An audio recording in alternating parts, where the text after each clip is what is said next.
Next আমরা যেটা দেখব সেটা হচ্ছে অবস্থার চলরাশি বা স্টেট ভেরিয়েবলস। পরিমাপযোগ্য ভৌত রাশি মানে অর্থাৎ যেই ভৌত রাশিগুলোকে আমরা পরিমাপ করতে পারি সেই ভৌত রাশিগুলোকে পরিমাপযোগ্য ভৌত রাশি বলা হয়। এই পরিমাপযোগ্য ভৌত রাশি দিয়ে আমি একটি তাপগতীয় মানে থার্মোডাইনামিক্যাল সিস্টেম বা একটি তাপগতীয় সিস্টেমকে সঠিকভাবে ব্যাখ্যা করা যেতে পারে বা সম্পূর্ণভাবে, ঠিক আছে, সম্পূর্ণভাবে আমি ব্যাখ্যা করতে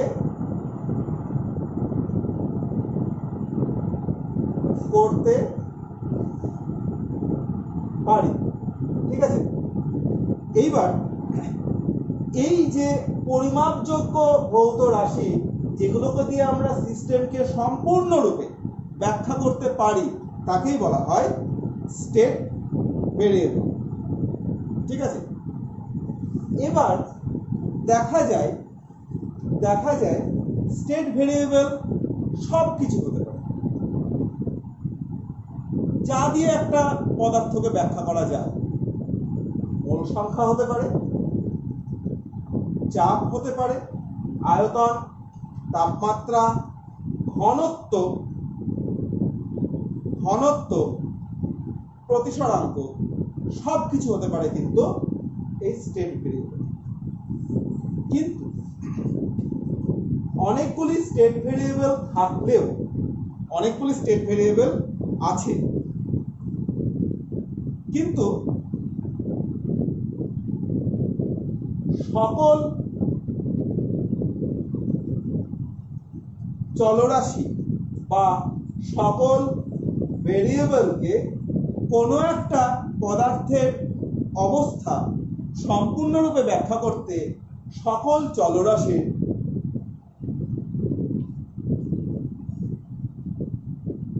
প্রয়োজন হয় না।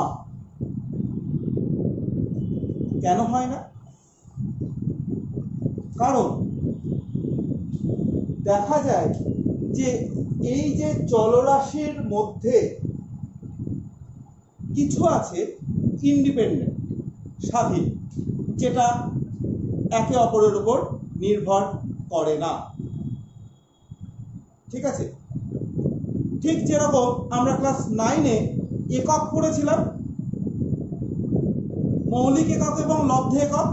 তাতে আমরা কি দেখেছিলাম যে মৌলিক এককগুলো একে অপরের উপর নির্ভর করে না, তারা ইন্ডিপেন্ডেন্ট কোয়ান্টিটি, স্বাধীন, মুক্ত। আর লব্ধ এককগুলো কি হয় না, তারা কিন্তু এই মৌলিক এককের উপর নির্ভর করে। এখানেও কিন্তু মনে রাখতে হবে যে সকল চলরাশির মধ্যে কিছু থাকে স্বাধীন চলরাশি,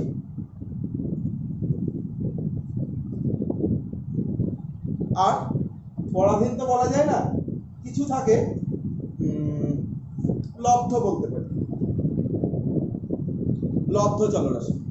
ফর এক্সাম্পল, আমি যদি কোনো পদার্থের ভর এবং আয়তন বলে দিই, যদিও ভরের সঙ্গে আয়তনের সম্পর্ক আছে, কিন্তু আমি যদি ভর এবং আয়তন বলে দিই তাহলে ঘনত্ব বলার আর কোনো প্রয়োজন থাকলো না, ঠিক আছে। তাহলে আমি দেখছি যে সকল চলরাশির মধ্যে সমস্তকে আমার কিন্তু লেখার দরকার হয় না। কিছু নির্দিষ্ট সংখ্যা চলরাশিকে যদি আমরা লিখি তাহলে সেটা দিয়েই আমরা যে কোনো স্টেট ভেরিয়েবলকে বা যে কোনো পদার্থের স্টেটকে আমরা ব্যাখ্যা করতে পারি। সাধারণত দেখা যায় যে মোল সংখ্যা অর্থাৎ m, চাপ অর্থাৎ p, আয়তন অর্থাৎ v এবং উষ্ণতা অর্থাৎ টি। সাধারণত দেখা যায় যে এই চারটি রাশি দিয়ে আমি কিন্তু যে কোনো রাশিকে ব্যাখ্যা করতে পারি, বা বলা যেতে পারে যে এই চারটি চলরাশি দিয়েই আমরা কোনো সিস্টেমের স্টেট বা কোনো সিস্টেমকে সম্পূর্ণরূপে ব্যাখ্যা করতে পারি। ঠিক আছে, এইবার আমরা যাব হচ্ছে তাপগতীয় সাম্য অবস্থা। ঠিক আছে, নেক্সট আমরা যাব হচ্ছে তাপগতীয় সাম্য অবস্থা। এই তাপগতীয় সাম্য অবস্থা কি? যে কোনো সাম্য অবস্থা হচ্ছে যখন তার চলরাশিগুলি সময়ের সঙ্গে সঙ্গে পরিবর্তিত হয় না, তখন আমি বলবো সাম্য অবস্থা। ঠিক আছে, তাহলে এটা আমাদেরকে কিন্তু খুব ভালো করে মনে রাখতে হবে। সাম্য অবস্থা কাকে বলবো? যখন চলরাশি গুলি সময়ের সাথে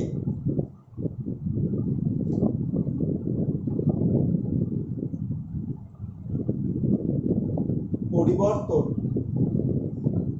করে না। একটা খুব সহজ এক্সাম্পল দিয়ে বোঝানো। ধরা যাক কোনো একটি ব্যক্তি বসে আছে, তাহলে সে যতক্ষণ বসে আছে ততক্ষণ কিন্তু সে সাম্য অবস্থায় আছে। কেন? কারণ যখন কেউ বসে থাকে তখন সেই বস্তুর বা সেই ব্যক্তির অবস্থা, ইংরেজিতে বলছে পজিশন, বা আরো যদি আমি আরো সায়েন্টিফিক্যালি দেখতে চাই, তার এক্স ওয়াই জেড, এই যে তিনটে পয়েন্ট, 3D-তে তার এক্স ওয়াই জেড এই তিনটি পয়েন্ট, এইগুলো উইথ রেসপেক্ট টু সময়ের সাপেক্ষে, with respect to time change করে না। তবে আমি বলতে পারছি যে কেউ যদি বসে থাকে তাহলে সে কিন্তু সাম্য অবস্থায় আছে। জাস্ট একটা বাস্তব উদাহরণ দেওয়া হলো সাম্য অবস্থাটা কি সেটা বোঝার জন্য। ঠিক আছে, এইবার এই সাম্য অবস্থা, থার্মোডাইনামিক্যাল সাম্য অবস্থা বা তাপগতীয় সাম্য অবস্থা তিন ধরনের হতে পারে। কি কি? একটা, প্রথমটা যেটা হচ্ছে সেটি হচ্ছে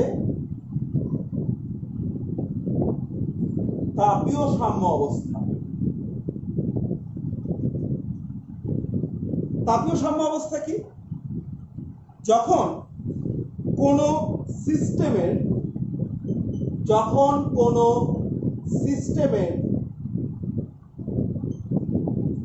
প্রতিটি অংশের উষ্ণতা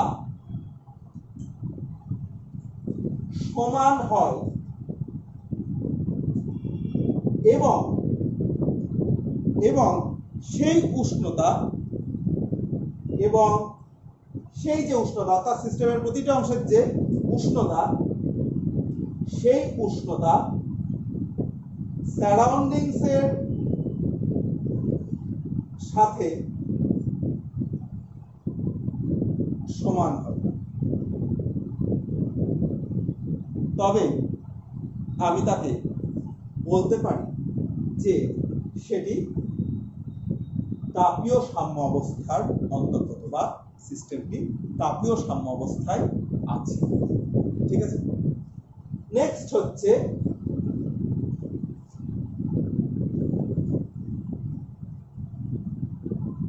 যান্ত্রিক সাম্যাবস্থা। যদি কোনো সিস্টেমের মধ্যে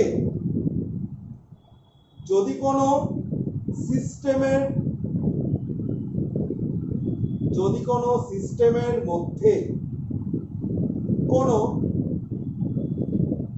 অসম বল, ইংরেজিতে বলা হয় আনব্যালেন্সড ফোর্স, না থাকে, ঠিক আছে, অসম বল না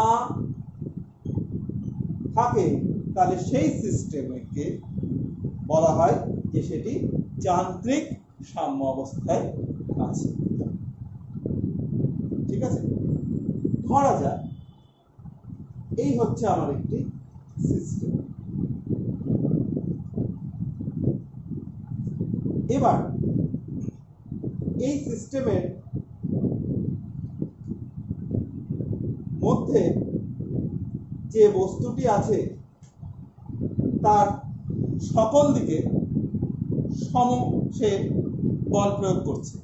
তার মানে এই যে চিত্রটা থেকে দেখতে পাচ্ছ তার মধ্যে কোনো অসম বল নেই, অর্থাৎ এই সিস্টেমের প্রতিটি বস্তুকণা সেটি একই জায়গায় থাকবে বা সিস্টেমটি একই জায়গায় থাকবে। এবার ধরে নাও সিস্টেমটির মধ্যে এরকম ধরনের বল ক্রিয়া করছে, তাহলে দেখো এই দিকে বস্তুকণাটা কিন্তু এই দিকে চলে আসার একটি প্রবণতা দেখা দিচ্ছে। তাহলে কিন্তু আমি বস্তুটাকে বলবো যে এই যে জিনিসটা দেখছো এখানে আমি বলবো যে সিস্টেমের মধ্যে অসম বল কাজ করে। সে সিস্টেমটাকে কি চেষ্টা করছে? সে সিস্টেমটাকে চেষ্টা করছে ডান দিক থেকে বাঁ দিকে নিয়ে যেতে। কাজেই এইখানে যদি সিস্টেমটা যদি এরকম অবস্থায় থাকে তাহলে আমি বলবো সিস্টেমটি যান্ত্রিক সাম্য অবস্থায় নেই। ঠিক আছে,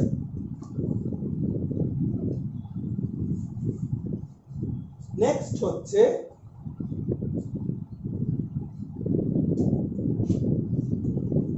রাসায়নিক সাম্য অবস্থা। কোন সিস্টেমের মধ্যে রাসায়নিক সংযুতি, কেমিক্যাল কম্পোজিশন যদি এক থাকে, বা এটাকে ইংরেজিতে স্টোইচিওমেট্রিক কম্পোজিশনও বলা হয়, সেটি যদি এক থাকে তাহলে আমি বলবো সিস্টেমটি রাসায়নিক সাম্য অবস্থায় আছে। ঠিক আছে, ধরা যাক আমি একটি সিস্টেম নিয়েছি, যে সিস্টেমে ধরো A প্লাস B বিক্রিয়া করে C প্লাস D উৎপন্ন করছে। কিছু সময় পর বিক্রিয়া করছে, ধরো A প্লাস B থেকে C প্লাস D হচ্ছে, কিন্তু দেখা গেল কিছু সময় পর A, B, C O D এর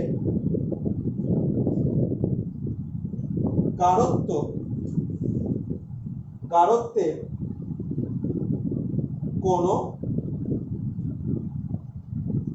পরিবর্তন হলো না। এটা সঙ্গে সঙ্গে হয় না, কিছু সময় পর। ঠিক আছে, অর্থাৎ আমি ধরো 10 মোল A 5 মোল B নিয়ে রিঅ্যাকশন শুরু করলাম, আমার হবে হচ্ছে 5 মোল C এবং 8 মোল D। ধরে নাও একটা সময় পর দেখা গেল যে A,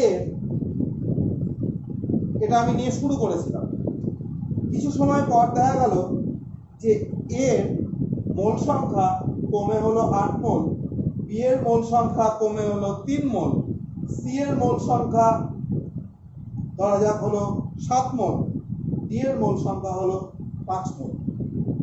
এবার সময় অতিবাহিত হয়ে গেলেও এই মোল সংখ্যার কিন্তু কোনো পরিবর্তন যদি না হয়, তাহলে আমি বলবো যে এই গোটা সিস্টেমটি রাসায়নিক সাম্যে আছে। তোমরা পরবর্তীকালে রাসায়নিক সাম্যাবস্থা বলে একটা চ্যাপ্টারই আছে, সেখানে জিনিসটা আরো ভালো করে বুঝতে পারবে। ঠিক আছে, নেক্সট হচ্ছে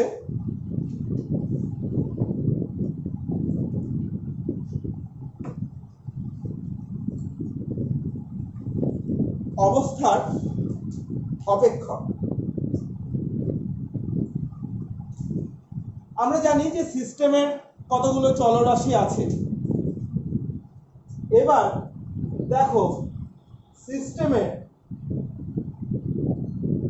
যে চলরাশিগুলি শুধুমাত্র সিস্টেমের অবস্থার উপর নির্ভর করে, শুধুমাত্র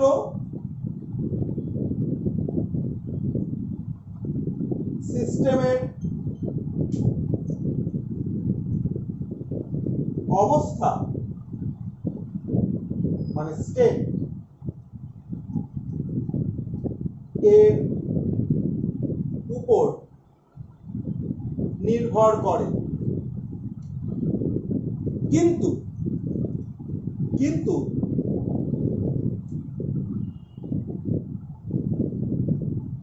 সিস্টেমটি কিভাবে বা কোন পথে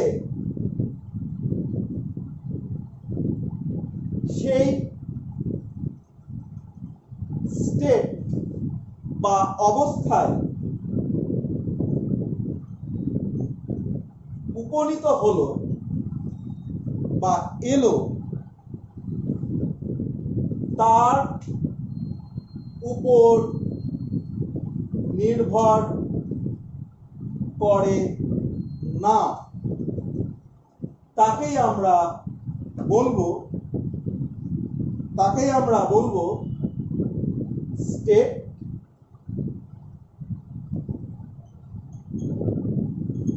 ফাংশন বা অবস্থার অপেক্ষক।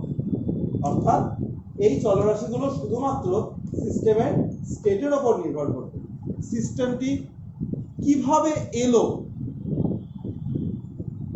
এক স্টেট থেকে আরেক স্টেটে, তার উপর নির্ভর করবে না। ঠিক আছে, আমি একটা উদাহরণ দিয়ে বোঝালে জিনিসটা আর একটু ক্লিয়ার হবে।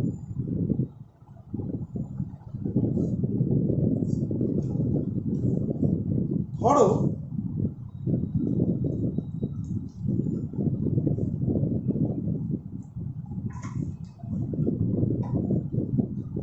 একটি সিস্টেম ধরো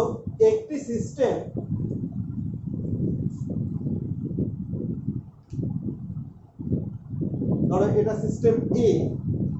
এই সিস্টেমটি তার ইনিশিয়াল স্টেটে আছে।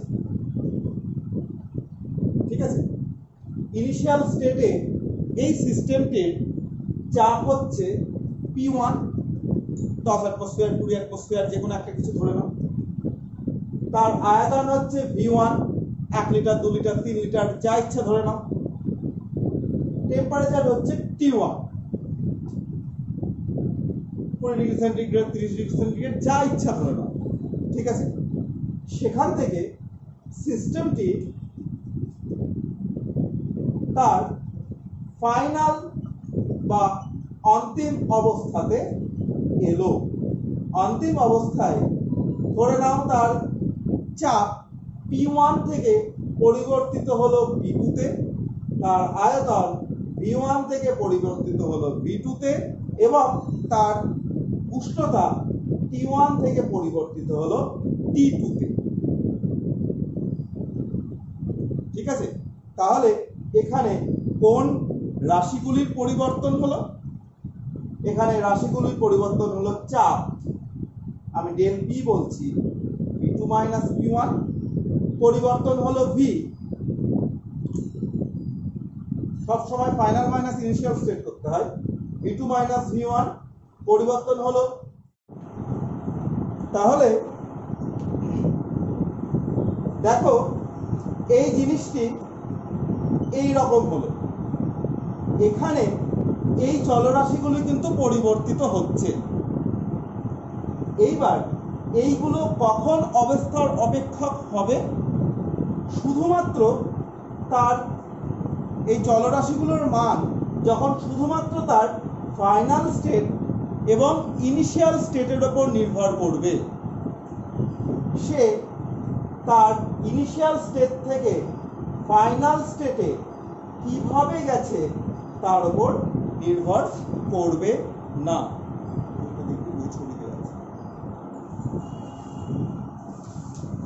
ধরা যাক এই স্টেট এ থেকে বা ইনিশিয়াল স্টেট থেকে ফাইনাল স্টেটে আমরা তিন রকম ভাবে যেতে পারি। অনেক রকম ভাবে যাওয়া যায়, আমি দেখছি তিন রকম ভাবে যেতে পারি।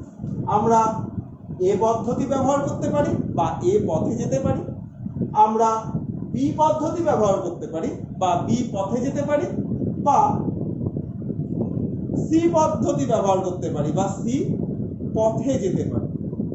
এখানে কিন্তু তুমি এ পথেই যাও বা বি পথেই যাও বা সি পথেই যাও, তোমার এই যে P1 V1 T1 থেকে চলরাশিগুলি P2 V2 T2 তে চেঞ্জ হচ্ছে, সেটা তুমি তার এ পথ, বি পথ এবং সি পথের ওপর নির্ভর করবে না।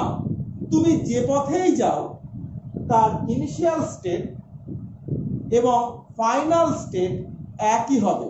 অর্থাৎ এটাই আমি বলতে চাইছি, তুমি এ পথ দিয়ে গেলেও ডেল পির মান যা হবে, বি পথ দিয়ে গেলেও ডেল পির মান তাই হবে, আবার সি পথ দিয়ে গেলেও ডেল পির মান একই হবে। বোঝা গেল? আবার একই যুক্তি দিয়ে ভি এর ক্ষেত্রেও বলা যায়, টি এর ক্ষেত্রেও বলা যায়। তাহলে আমি কি দেখছি যে এই যে অবস্থার চলরাশিগুলোর যে পরিবর্তন হচ্ছে সেটা কার উপর ডিপেন্ড করছে? শুধুমাত্র ইনিশিয়াল স্টেট এবং ফাইনাল স্টেটের উপর। সেটা কোন পথ দিয়ে যাচ্ছে তার উপর নির্ভর করছে না। যদি নির্ভর না করে তাহলে আমি এই যে ভ্যারিয়েবল গুলো দেখছি, এই ভ্যারিয়েবল গুলোকে আমি বলবো স্টেট ফাংশন। স্টেট ফাংশন অনেক ধরনের হতে পারে, প্রেসার, ভলিউম, টেম্পারেচার, এটা তো আমরা দেখলামই। এছাড়াও হতে পারে আন্তঃশক্তি, যেটাকে আমরা ইউ দিয়ে ডিনোট করি, এনথালপি, যেটাকে এইচ দিয়ে ডিনোট করি, এনট্রপি, যেটাকে আমরা এস দিয়ে ডিনোট করি, গিবস ফ্রি এনার্জি, যেটাকে আমরা জি দিয়ে ডিনোট করি। তার মধ্যে আমাদের পরিচিত শুধু পি, ভি এবং টি, বাকিগুলো আমরা আস্তে আস্তে জানব। ঠিক আছে?